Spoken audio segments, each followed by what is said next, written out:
Hi, everybody. I'm Charity Counts. I'm the Executive Director of the Association of Midwest Museums. Thanks for joining us today for our 2023 Innovative Leadership Award virtual event. Before we begin the program, I would like to invite our board representative, Carmen Hillenberg, to offer a land acknowledgement. Thank you, Charity. Hi, my name is Carmen Hillenberg. I'm a board member of the Association of Midwest Museums and chair of the awards committee. In this era of virtual meetings, when digital spaces may substitute our physical sense of place, it is important to redirect our attention to the land we each occupy in this moment and honor the indigenous people who have called it home. Because I'm located in Evansville, Indiana, I invite you to join me in acknowledging the Quapaw, Shawnee, Osage, and Kickapoo tribe, their elders, both past and present, as well as future generations. Thank you. Thank you, Carmen. I have a few housekeeping notes before we begin our program. First of all, you are welcome to have your video on if you choose, but and then you can have it off too. Totally fine, whatever is comfortable for you. Just stay muted, keep your audio muted while we go through the program. There will be different points in the program where we invite you to unmute and make noise. This event is really an opportunity for us to celebrate our recipient, but also to learn more about them and their work. We encourage you to react to what you're hearing today. You can do this by commenting in the chat, asking questions in the chat. You can raise your hand and ask questions out loud if you want. We'll call on you if you do that, so you can voice your comment or question then. There will be some specific moments for audible applause in the program. You can unmute at that point and hoot and holler, as we like to say in the Midwest. You can also wave and snap your fingers, whatever you'd like to do, and cheer for Jessica today.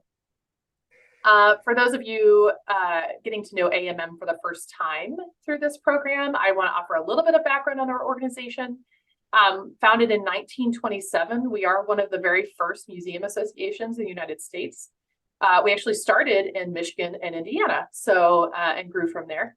We now serve an 8-state region, and our community includes traditional museums and historic sites, art and cultural centers, science centers, zoos, libraries. Pretty much if it's a museum, they're in our membership.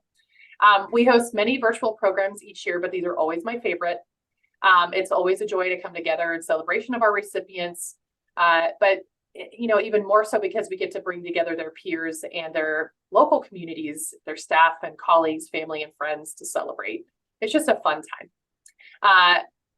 I also want to make a note that we are recording today's program. It is something we'll share out, and that Historic Madison will also be able to share out. And so lots of folks will be able to watch and learn more about Jessica's work beyond today's event. I want to also acknowledge the folks who are involved in today's program. Obviously, my co-host is Carmen from our board. And then, of course, our award recipient, Jessica Spies, Director of Programs at Historic Madison, Inc. in Madison, Indiana. And also joining us is the President and Executive Director of Historic Madison, Inc., John Stacer. All right, I'm going to pass the mic back to Carmen, who's just going to get the awards portion of this program started. Thank you so much, Charity. Here's the fun part, right? All right. So each year, our awards committee identifies an individual or institution to receive a special award unique to the year. After reading the nomination for Jessica Spies, our committee was compelled to acknowledge her innovative thinking, creativity, and great leadership, as the institution has taken on big changes, and small ones too, since the start of the pandemic. Jessica joined the staff of Historic Madison, Inc. in July of 2021. In her short time there, Jessica has greatly expanded the organization's online educational and promotional outreach efforts by creating a virtual reality tour of the Schrader Saddle Tree Factory Museum. But that is just the tip of the iceberg. Jessica has we built the social media presence and advanced organization-wide technology upgrades.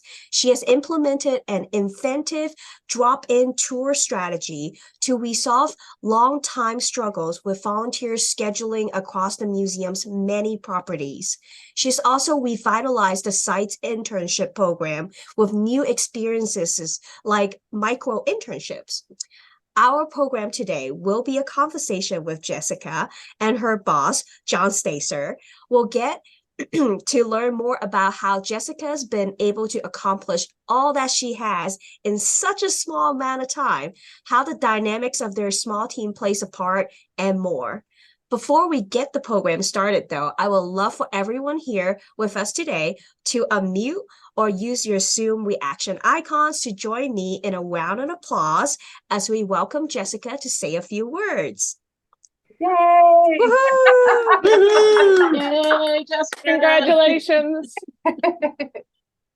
All right, thank you. Well, I can't say thank you enough.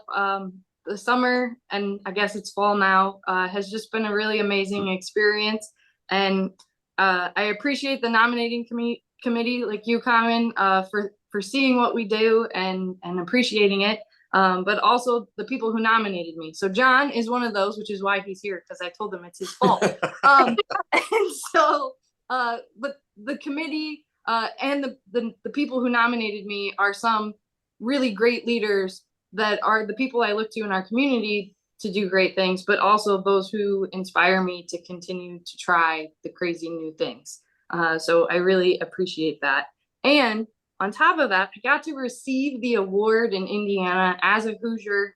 I've been doing interpretation for almost 20 years now, but to do it at home and to win an award as a Hoosier is a very big deal. And getting the award, which it's right here, just in case you need to see it, it's right here.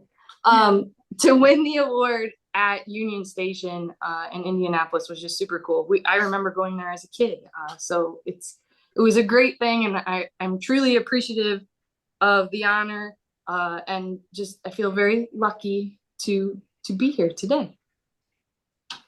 That's awesome. Well, Jessica, we feel lucky to have you in our network and to be able to celebrate you today. And for those of you who haven't been at other awards events in our virtual series here, we like to have a brief program as a part of it where we get to learn a little bit more about our recipient and their work. And in talking with Jessica, it was very clear that something that we could share with all of you is what makes it possible for her to have done her work. She's really proud of it. She's also proud that they've got a really dynamic, wonderful team at Historic Madison that makes all this happen. So with that focus, we felt like the best person to lead the conversation with Jessica is John, her boss. So here we go. Jessica and John, I'm going to turn it over to you to start the conversation. And then I also just want to remind everybody, you can use your chat, the chat function, or raise your hand to ask questions as we go. Okay. Well, probably the best place to start would be, what is Historic Madison Incorporated, and how do we tie in with all this? So Historic Madison was founded in 1960 here in Madison, Indiana, to preserve Madison's nationally recognized historic architecture. So we've been here for 63 years now. Our anniversary is coming up here in November, working to preserve and protect Madison's historic treasures. As part of that work over the years, we've owned a number of different buildings. Right now, we own about 10 or 11 properties here in the Madison National Historic Landmark District, 5 of which are museum properties and historic sites that are open on a regular basis to the public. And those include the Jeremiah Sullivan House, the Dr. Hutchings Office and Museum, the Francis Costigan House, the Shrewsbury Wendell House, and the Schrader Saddle Tree Factory Museum. We also own 3 church buildings as well that we use for different types of programming and so forth. And we do all sorts of different programs, including at the Shrewsbury Wendell House, public events, that sort of thing, rentals, all things like that. So we've been around for a long time, and we've relied primarily on volunteers all those 63 years to help us staff our properties and give the public tours and special tours that we've been doing. And over those 63 years, we've had hundreds of thousands of people stop in and walk through our properties, school children, senior citizens, tour groups, the American Queen, Delta Queen groups, all sorts of people. And it's been a great run for us here. Having Jess on our staff has been a great addition. And we are proud and happy to have you here, Jess, because we've had a number of struggles, especially with COVID, and then losing staff members, not because of COVID, but coincident with COVID. We have 3 full-time staff. I lost 2 of those when we were running through COVID. And it was a real challenge to just keep the organization up and going. And bringing Jess on in the midst of all that has really been a revelation. She's I just told her when we hired her, said, it's a blank slate. Let's figure out how we're going to make this work. And it's your job to make it work. And I'm here to help provide the tools to do that. And that's pretty much that. Yeah. Mm-hmm. Case closed. Are we done? So, John is really, really good at highlighting what we're good at, and the fact that, Madison is really a unique place. And even my role is really unique. So to give you an idea about what we were doing before COVID and what we're doing today, which the other day we said post-COVID, and then we all looked at each other and said, is that real? I don't know. Yeah. So whatever today is, we're calling it that. But before COVID, what we were offering was 4 to 5 of our sites were open somewhat regularly, think mostly weekends, for visitors to stop in. They would be open for hours at a time, so usually like 3 to 5 hours, and the sites would be open April to October. And volunteers would man the houses and just hope and pray someone came to see them. And they would just sit and hope for the best.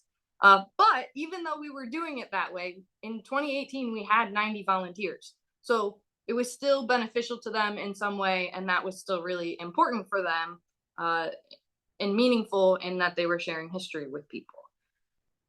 And then COVID happened. So I joined Historic Madison in July of 2021. So we were still COVID-ing in some way. And that gave us the opportunity to really mess around and try new things. So in 2022 and even a little bit of 2021, we tried lots of things. We did on-demand tours. So if you called and said, hey, I would like to take a tour right now, we would say, okay, we'll meet you there. We know now that doesn't work. It's not real. We can't do that. But we tried it. We learned it didn't work.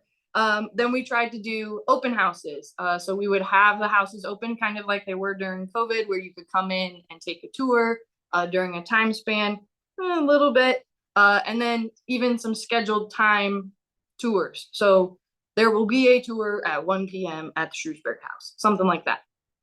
But the biggest hurdle that we realized is volunteers. So through COVID, we learned that we had less volunteers in general, and that people were reprioritizing what they wanted to give their time to and how much time. And that was very apparent. So as we're going into 2022, we're in like the 30s of volunteers. We don't have that many. And so to build from that was really something we highlighted and identified and had to kind of think about. Well, and the other thing too is our volunteers are very active. Madison, if you don't know Madison, we have more nonprofit organizations per capita probably than any place in the country. And so our volunteer, we like to think of them as our volunteers, but they're volunteering all over the community for all different sorts of things. So the time they have to give is limited. And so to ask a volunteer to sit in a historic property for 4 hours at a time when they could be doing other things, it was really kind of problematic. And they were telling us that that was an issue, right? But how do you, that's how we always did it. And I was part of that because that's how I learned how we did things here. How do we move forward without having staff and with volunteers to make it, to work with them and also to work with us? So we were meeting our visitors' needs and the needs of our volunteers, because we realized that volunteers volunteer for a reason. They're getting something out of it. And if you're not giving them what they want, you're not going to have them as volunteers for long. Yeah. And so we took all of that information from 2022 and some past information, like we know when we're busy, like April, May, September, October. And we said, okay, well, so what are we going to do in 2023? And I kind of just picked it. Yeah. Just kind of said, this is what we're going to do. And we all agreed. And we were going to try it. And maybe it wasn't going to work, but we had to try it and see, because what we came up with makes the most sense for our community, for our volunteers, and for what we're offering to the public who's not here. So that looks like 4 days a week. We have tours scheduled. So Monday, Tuesday, Friday, Saturday, and they're at a specific time. And then the visitor can come at that specific time, and the volunteer comes at that specific time. And then if no one is there, the volunteer goes home. So they went from working 4 hours and hoping someone showed up to sometimes only 15 minutes. Boom, you're done. Or really, it's more like half an hour to 45 minutes, because you're going to get there early and open and get ready and then whatever. But that was a huge change, and it worked. So by the end of this summer in our busy season, we're 2 days out. We know that visitors can come at those times. They want what we're offering, and that our volunteers are game to help us out, because we're back to over 70 active volunteers. So we've reshuffled the system and rebuilt it, and we're going to keep building and making new changes. But it's given us the opportunity to get back to numbers we were seeing before COVID. So we've seen over 3,500 visitors this year. And that includes all of our kiddos and everybody else. But we've also incorporated other things. So because we have great partnerships and great infrastructure here in Madison in terms of how the tourism system works, we got a grant to get credit card swipers. So we have 2 systems that we can take to the sites so that we can take credit cards, which, by the way, was $4,000 worth of income this year. That's huge. But we didn't, all we had to do was say, hey, we think we would like to do this. Would you support us? And our Jefferson County Tourism Board said, yep, here you go. So we got the parts, we trained the staff, and we made it work. It also included Wi-Fi, which for a historic house, whoa, crazy, but it works. Well, and the thing that that's implied in what Jess is saying is that up until 18 months ago, 24 months ago, everything was a cash transaction at the site, and there was no availability for any kind of electronic transaction. Number one, we didn't have the Wi-Fi. Number two, we didn't have the mobile equipment. Number three, we weren't going to buy a credit card machine for each house and then have to train all the volunteers how to use that. All that training, you don't realize all the amount of training that needs to be done, and then the security that needs to be in place when you're doing mobile systems to qualify for the security on the mobile systems and all the stuff you have to go through. We didn't realize that until we got into the middle of it. So, yeah. and Jess has kind of mastered that. Yeah. And we even have some volunteers that are trying to use the credit card system and have done so successfully. So for those volunteers that are out there in radio or TV land, thank you so much for trying. And if you want to try more next year, we'll work on it. We'll do some training. So yeah. So we did all of that. But the other thing that happened during COVID, there was some money available. And so there was a grant. So the National Endowment for the Humanities, Indiana Humanities here in Indiana, oversaw the giving of a grant as part of the American Rescue Plan. and you could use it for program building things, capacity increasing things. So some of it paid for some of this technology. So we have a gorgeous ring light on behind us right here that came from the grant.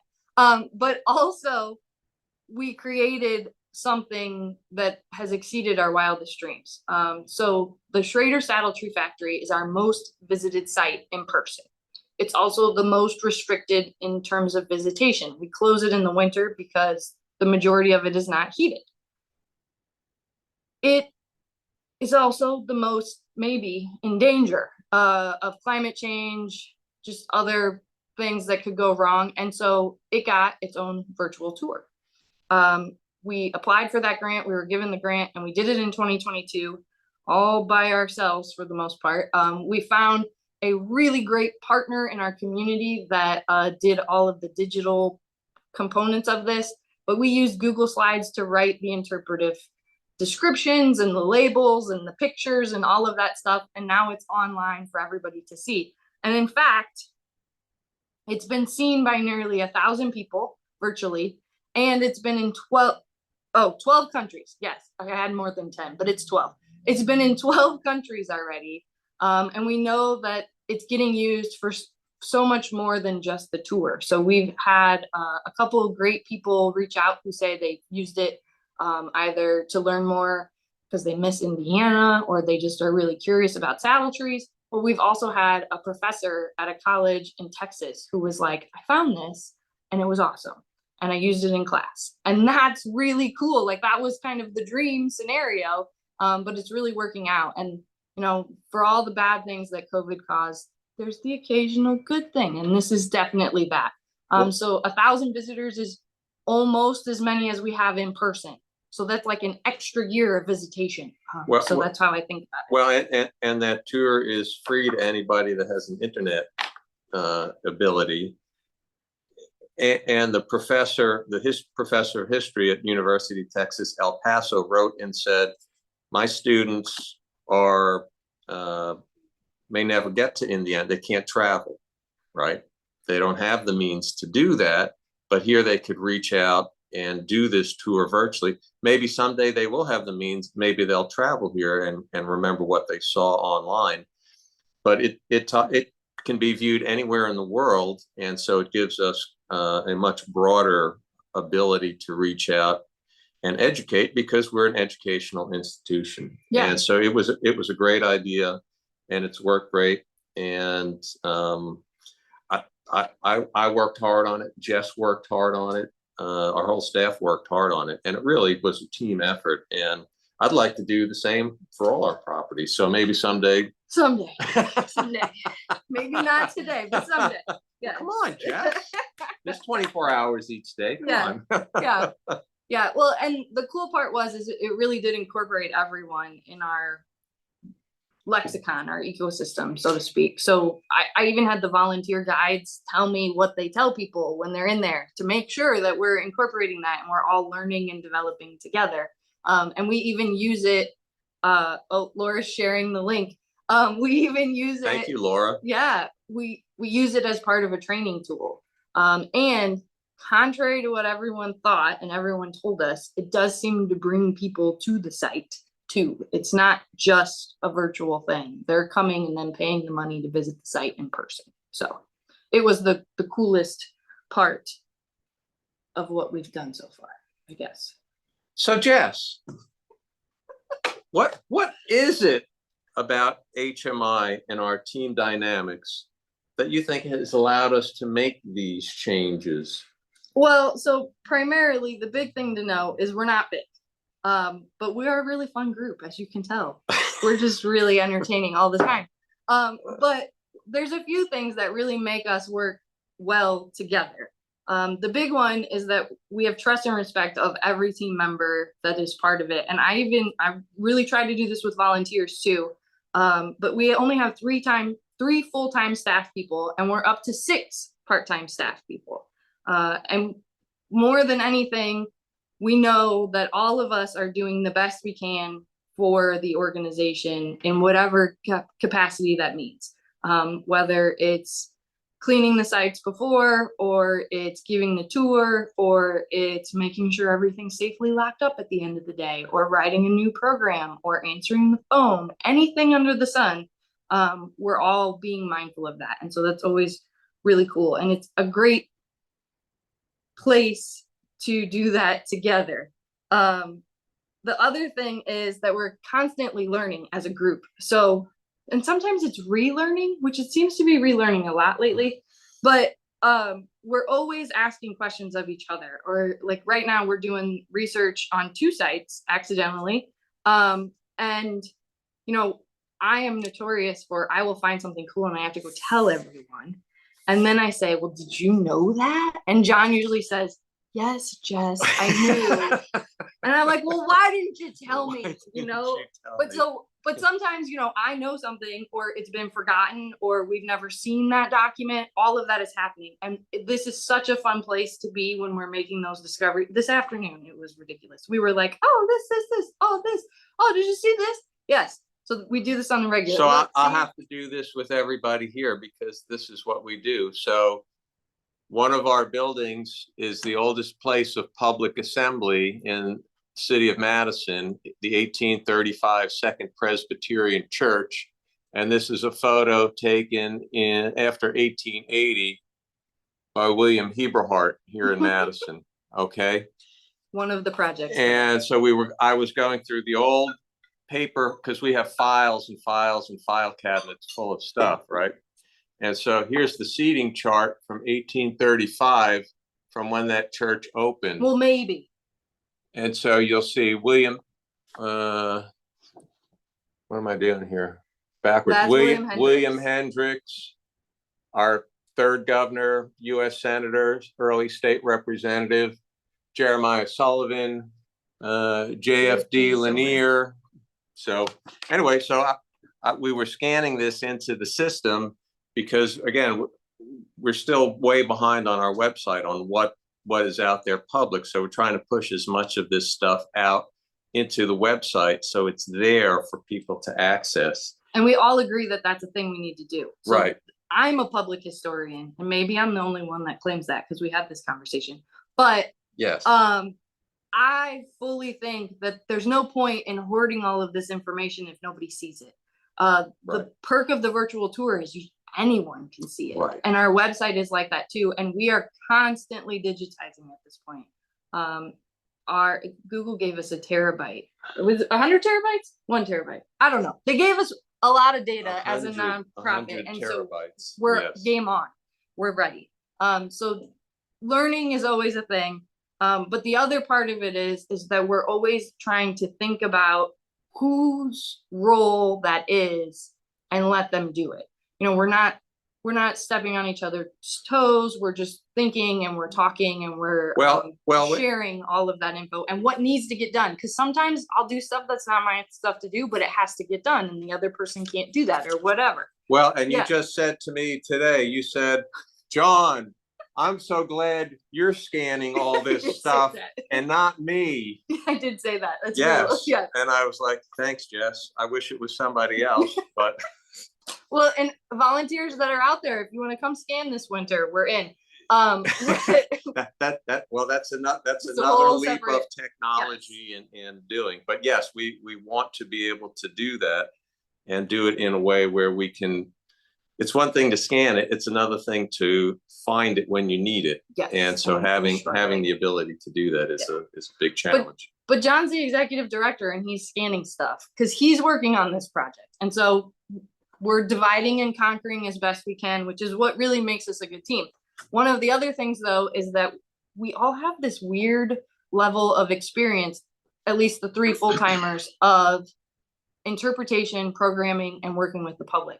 And it helps us create crazy ideas and really be conscious of how things are delivered or how things appear, whether it's on social media, at an event, whatever we're doing.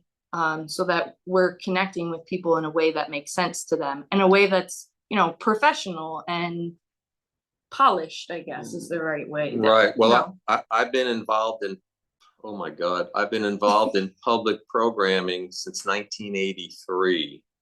So I've been doing this my whole adult life, starting out with mini nature hikes out in central Pennsylvania at Shavers Creek Environmental Center back in those early days, and doing a lot of cultural history ever since then. Mm-hmm.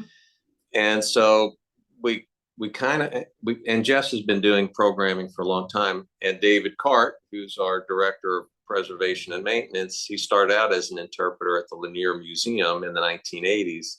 So we have scads of decades of experience. We try not to let that experience get in our way, because sometimes that can get in your way when you know what works and what doesn't. But we kind of have an idea of what works, but we're always open to, I'm kind of tired of doing that way. Can we do it somehow different? How can we take that same information and create a whole new program and make it fun and exciting, not only for us, but for the people? Like Jess came up with this great idea at the Lanier, at the Shrewsbury House for our arts festival, the Chautauqua of the Arts, when there was like 30 or 40,000 visitors to town over the course of the weekend. So we rearranged some art, we moved some additional art in to tie into the arts thing, and then we had champagne and breakfast foods in the morning to kind of kick off people who were going to the Chautauqua as a ticketed event. And then we had an open house the rest of the day. And we had, about 150 people come through. And people had a great time, and it was great fun. And we're like, yeah, we're going to do that again next year, right? Because it was so much fun. And so it's important to have fun while you're doing all this. And hopefully some people get some education about what you're doing somewhere along the line. But if you're having fun, they're going to just absorb the information. And I learned a long time ago, it's not, the Shrewsbury House was built in 1849 by the Shrewsbury family. It was designed by Francis Costigan. The windows are, 9/12. They slide up into, we have the world's, the tallest residential entry doors in the United States. 12 of the 13 original chandeliers are original, blah, blah. That's not what's important. What's important is when people walk in the house and go, oh, wow, right? It's that wow factor. And so the numbers and all that stuff, it's great to have all that, but you got to hit them in the heart. And that's the one thing I found out 40 years ago. If you can get kids and seniors and anybody in their heart, all the other stuff is great and it's wonderful and it's important. But if you're not reaching them in the heart, you're kind of not really fulfilling your mission and doing what you need to be doing. Jess is a public historian. Yes. I'm not a public historian. It's a thing. It's a thing. So, yes. Because I don't want to get my fellow public historians mad because I'm not a card-carrying holder. It's okay. Of NCP. I should be, but I'm not. Yes. But it gives you an idea, even just this conversation we're having here, that, we're always trying to be respectful of where we've been, where we've come, but also work together and think about what would make sense and what would we want to do. I mean, sometimes we are the target audience. So like, what is that we want? And so that's really one of the things that makes our team really great, is that we can all just do that, whether it's communicating or working in the flow of whatever. So that's really that. So Jess, because I have to ask questions. He's doing so great at it too. Jess, what are the challenges that we see in leading improvements that you have to lead, that I say, Jess, do all this stuff? And how do we work through the roadblocks?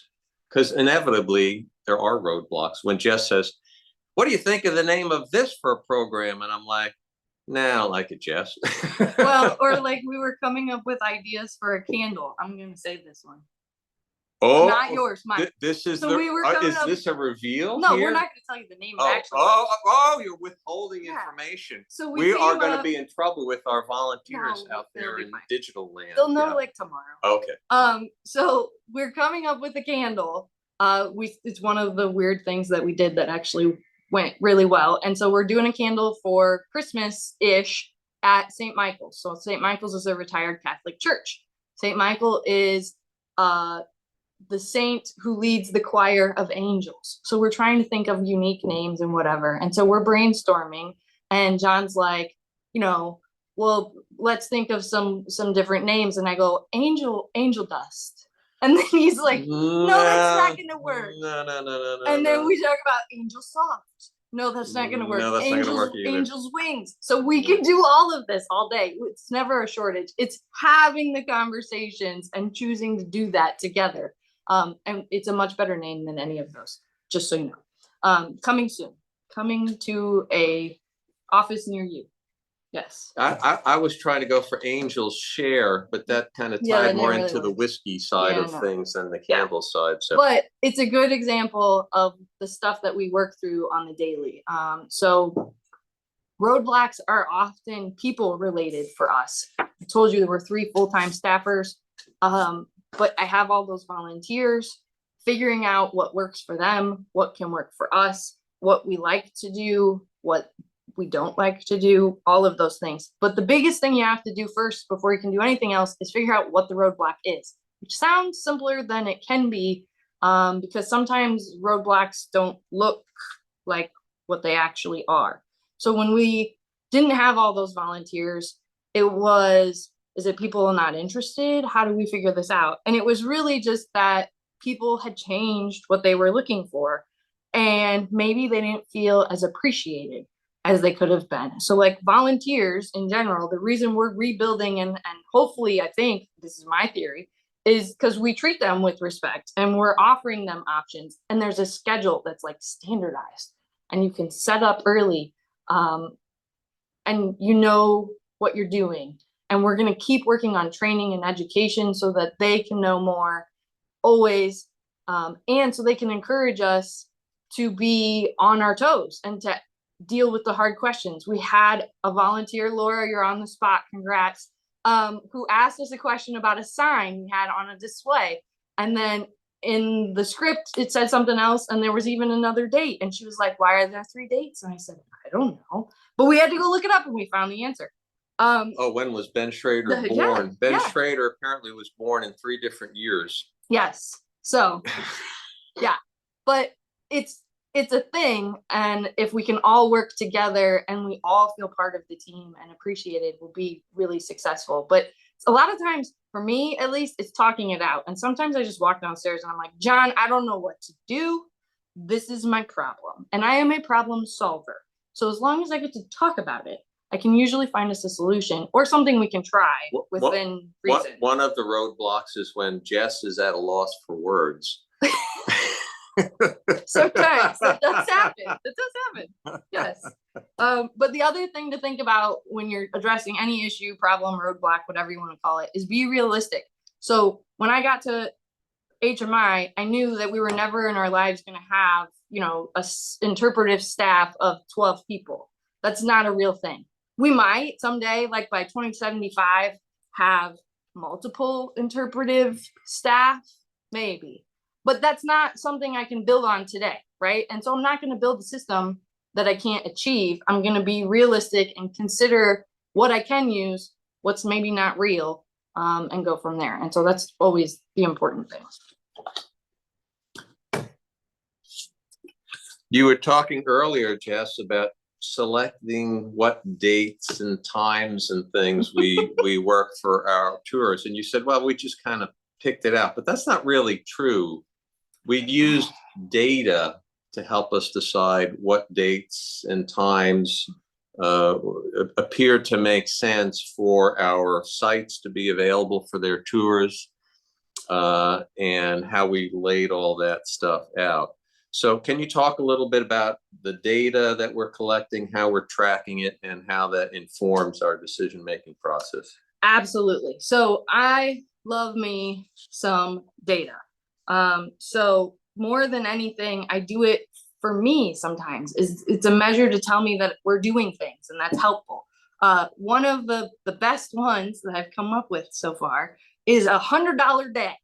So $100 day is purely just a thing I made up in the middle of nowhere. Like in the middle of winter last year, and said, okay, so any day that is $100 day, we're going to be excited. And so literally everyone knows when it's $100 day. This is not a joke. And it's very sad when it's not $100. Yeah, Jared, my boyfriend, knows. John knows. Gina knows, like everybody knows when it's $100 day. And it doesn't really mean anything except that we're doing what we're set out to do. We're there to have people. They're in the sites, they're in the buildings. We're making a dent in theory, in caring and maintenance for our historic buildings, however that looks. And we know that we have visitors and that it's a product and people are coming. And I took it even just one step further last week because never enough data. I figured out how many days we were open and how many of those were $100 days. So what percentage? And it was 30%, which is a great number for us to think about and try to achieve and build on. But it's also important for us to think about what days those were. So maybe we'll do that. And it's really just a thing to celebrate. I get really excited on $100 days. I am notorious for dancing about money. Money comes in and I'm like, yeah. And then John's like, yeah, Jess is dancing. Woo. It happened a lot. It happened apparently 30% of our tourism season. And so just a statistic like that you can use to build on your team, to build collectively, and to even showcase. So most of my data is so that I can go back to John, to the board, to volunteers, to whoever, and say, look at what we did. We had 3,500 visitors. We welcomed this many school kids. We talked to this many representatives. Our members came into our sites this many times. Right. All of those things are just great stats that we get to use. Well, that are so helpful. And that data and summarizing it in reports to our board of directors is critical because we have very active and busy board of directors. And so whenever we have a meeting, which is 6 times a year, I send out a packet of about 12 pages with reports summarizing what Jess has been doing and what David's been doing. And I'm always hitting them. I said, you have to have numbers in there. What did it cost? How much did we make? What kind of impact did we have? Because that makes sense to a lot of our board members. And it's one way to quantify. You know, I said before, you got to hit them in the heart, but you also have to provide numbers for our board to help us make strategic decisions. Well, and Jess is great at that because she's got the background in spreadsheets. It's more than just fluffy programs. She wants to make money doing the programs and keep the costs down. And I appreciate that because that helps us allocate our resources and helps us make those strategic decisions that we need to make moving forward. Because you got to have programs, and they've got to be educational, they've got to be entertaining, they've got to attract people. But if you're losing money doing them, we are a nonprofit, and I've done a lot of money losing programs over the years, but I'd really like to make some money doing programs. And Jess has been really good at figuring out a way to create fabulous programs that actually bring in money over top of our expenses. So, that's challenge, as you well know, that's very challenging to do. Yeah. Okay, Charity. Where are we? I know we're at time, but I do want to offer a few final thoughts, and then maybe one more quick question for you. But I do want to make a note in what you're saying just about these $100 days. That innovation. I think that we all put the pressure on ourselves to think that innovation is something huge and earth-shattering, right? And I think that innovation sometimes comes in the smallest forms, and that makes something just better enough that everything else flows, right? And Jessica, I feel like that's really at the center of your success, is that you've been looking for those tweaks, right? The things you can do to make a world of difference for everybody in their work every day, and for the organization and in the connections you've made. And I just think that's so terrific. And I just think it's awesome, listening to you all talk about this. And definitely, I mean, we can see what your relationship is, even with the volunteers who are here today. It's so great to see the back and forth happening. I think that's really awesome. I did want to just, in very quickly, if you could, just one small piece of advice, maybe when we think about innovation, potentially even being a small thing sometimes, that you would offer to other small historic sites and museums, out there trying to make space for innovation in their workplace, right? Like one tip, what's one thing you would say? Do you remember what yours was? Because your card doesn't say it. I don't remember I what do. what did I say? I messed up his card. I gave him the You question, gave me not the the question. answer. What did I say something profound at You some said point? What did I anyone say? can have an idea. Always be willing to look around. Absolutely. Yes. There are good ideas everywhere. Just I have conversations when I go out and meet friends out for an event, or when I'm going and doing and seeing things. Oh, that was really cool. Or you go to another historic site. So there's ideas everywhere. The problem is to see them and remember them, Focus and then them. communicate them when you come back, because that's my problem, is trying to remember all the stuff that I've seen and all the great ideas. So your volunteers, your board of directors, Everybody. we had a great board discussion last week at our last board meeting about a brochure that we're reprinting. And then all of a sudden, one of my board members said, "Hey, send me the PDF. I'll create an interactive version of it for you." I was like, "Oh, okay, thanks, Lisa." Yeah. And it's happening as we live and speak. Jess isn't doing it. I'm not doing it. Lisa's doing it now. I'm scanning these things right here. But it works. But again, talking about innovation, when you're looking at the photo this way, you can't really tell what it is. You just turn it a little bit, all of a sudden it comes into focus. Yeah. And that's really what we're talking about, is Just looking a little bit different and going, oh, look at that. Isn't that cool? Can we do it that way? And my advice would just be, just try it. And if you're the person that needs to like have a backup plan, or maybe you do like a time trial or a test run, just try it and see. It doesn't have to be big. It doesn't have to be huge. You could do it for like 2 weeks, whatever. If you want to try something out, just do it. And remember, change is never forever. So don't think of it that way. You're changing something, but you can change it back. And I've made only like 5 changes this summer, so this is fine. It's fine. Only one of them was really like not great, and it was no big deal. And I was like, well, we're not gonna do that again. That's it. Done. So just try it and see. That's great advice. Thank you both. Well, I want to make sure we take one more moment to applaud Jessica and her great work. And thanks, John, for bringing her story to us at AMM, so we get to celebrate. Please, everyone, unmute one more time. Let's make some noise for Jessica. Yay, Jess. Awesome. All right. So, Common, I want to invite you. Do you have anything else you want to mention before we wrap up our event today?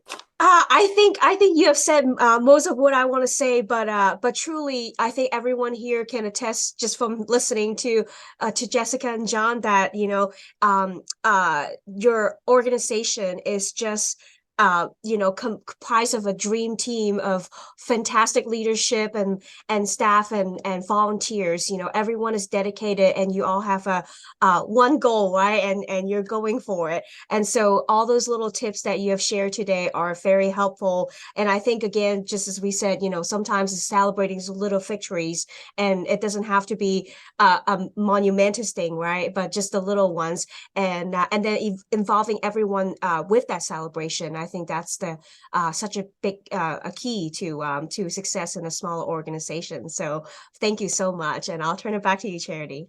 Great, thank you. All right, well, thanks to everybody who joined us today from home or work. Thanks for listening in, and for those of you who are catching this in the recording later, I hope that you drew some inspiration and good ideas from Jessica and John's conversation today. I invite everybody to join us next week for our Distinguished Career Award virtual celebration on November 9th. And I wish everybody a great weekend and a wonderful rest of your fall. Thank you. Thank Thank you. you. Bye.